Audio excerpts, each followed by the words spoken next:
अपने बच्चे के लिए जूते नहीं खरीद सकने के दर्द ने इस महिला को वैश्विक बिजनेस वूमन बना दिया। मित्रों, माता पिता का प्यार ही एकमात्र प्यार है जो सच्चा व निस्वार्थ का प्रतीक है। ये इस दुनिया के महानतम उपलब्धियों में से एक है। इस दुनिया में परेशानियों को माता पिता की ताकत के माध्यम से फिल्टर किया जाता है, जो सभी दर्द को सहन करता है और प्रकट नहीं करते हैं। फिर चाहे वह आर्थिक तंगी हो, बीमारी तंगी हो या फिर संसाधनों की कमी, उनके बलिदान करने की उनकी इच्छा कल्पना से परे है। जब जीवन उन्हें ऐसे कगार पर धकेलता है तो वे कभी कभी झुक जाते हैं, लेकिन मोइरंगथम मुक्तामणि देवी नहीं हरा सके। नमस्कार दोस्तों, स्वागत है आपका हमारे YouTube channel inspire thoughts Swaraj में। मित्रों, आज हम आपको एक ऐसे मोटिवेशनल स्टोरी बताने वाले हैं जो आपको बहुत ज़्यादा मोटिवेट करेगी। उस माँ की कहानी जो अपने बेटी के जूते खरीदने में सक्षम नहीं होने के कारण उसने उन्हें जूते बुनना शुरू कर दिया। धीरे धीरे वह मणिपुर की एक प्रसिद्ध कारीगरी जूता व्यवसायी बन गई।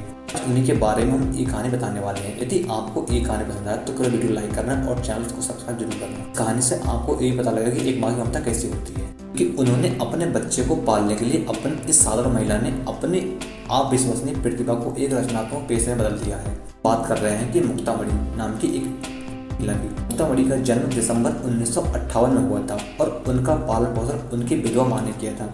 वह केवल 17 वर्ष की थी जब उन्होंने अपने एक सहपाठी क्षेत्रीय मायूम नारायण सिंह से शादी कर ली। और उसके बाद उनके 4 बच्चे हुए। अपने चारों बच्चों का पालन पोषण करने और उनकी जरूरतों को पूरा करने के लिए मुक्तामणि दिन में धान के खेत में काम करती थी और शाम को घर का खाना बनाकर बेचती थी। बुनाई की कला में पारंगत वह रात में कैरी बैग और हेयर बैंड बनाती थी और अतिरिक्त पैसे कमाने के लिए उन्हें बेच देती थी।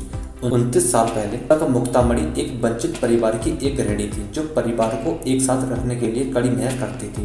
1989 में उसके पास अपने बेटी के लिए नए जूते खरीदने के लिए पर्याप्त पैसे नहीं थे, इसलिए उन्होंने ऊनी धागे से जूते बनाने का प्रयास किया। हालांकि उसकी बेटी थोड़ी चिंतित और डरी हुई थी क्योंकि स्कूल में ऐसे जूतों की अनुमति नहीं थी, लेकिन उसके शिक्षक को अप्रत्याशित प्रतिक्रिया ने उसे चौंका दिया। बेटी के शिक्षक ने पूछा कि उसने उन्हें कहाँ से खरीदा है, क्योंकि वह अपने बच्चों के लिए भी एक जोड़ी चाहते हैं।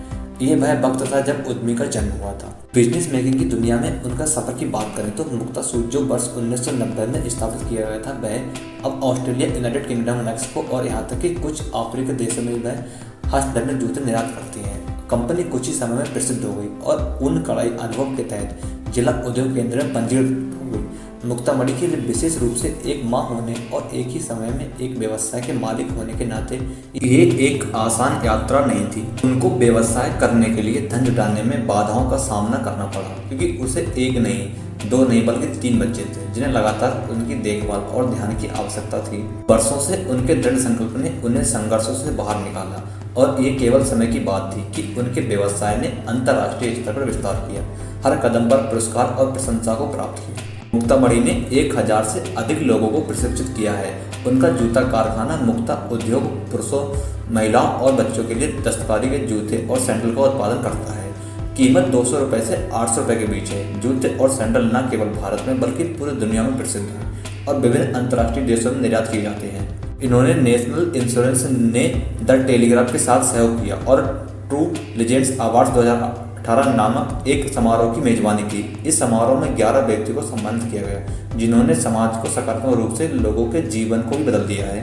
मुक्तामणि पुरस्कार पाने वालों में से एक हैं और उन्होंने कहा कि वह इस सम्मान को उन महिलाओं को समर्पित करेंगी जो इस यात्रा में उनके साथ काम कर रही हैं। इसके अलावा उन्हें 2006 में city group micro entrepreneurship award, 2008 में national award micro small and medium enterprises 2008 और 9 में मास्टर कॉम्फर्टमेंट को मणिपुर स्टेट अवार्ड और यहाँ तक कि वसुंधरा वुमेन एंटरप्रेन्योर जैसे कई पुरस्कार भी मिले हैं। मुक्तामणि के परिवार की गौरवपूर्ण अभिव्यक्ति की कल्पना करते हुए यह स्पष्ट है, हम माता पिता को उनके जुनून, उनके उत्साह और उनके द्वारा प्रदान की जाने वाली देखभाल के लिए परिभाषित कर सकते हैं। ये भी साबित करता है कि प्रेम का एक कार्य जीवन बदल सकता है, प्रेरणा दे सकता है और बदलाव को जन्म दे सकता है, और ये सबसे बड़ा उपहार है जो कोई व्यक्ति दे सकता है। मित्रों, देखा आपने कि कैसे अपने बच्चों के लिए जूते नहीं खरीद सकने के दर्द ने इस महिला को वैश्विक बिजनेस वूमन बना दिया। ये कहानी हम सभी के लिए एक इंस्पायरिंग और मोटिवेशनल स्टोरी है। मित्रों, यदि ये कहानी आपको मोटिवेट करती है और आपको इंस्पायर करती है तो कृपया वीडियो लाइक करें और चैनल को सब्सक्राइब जरूर करें। मिलते हैं आपके साथ अगली और वीडियो में। तब तक के लिए धन्यवाद दोस्तों।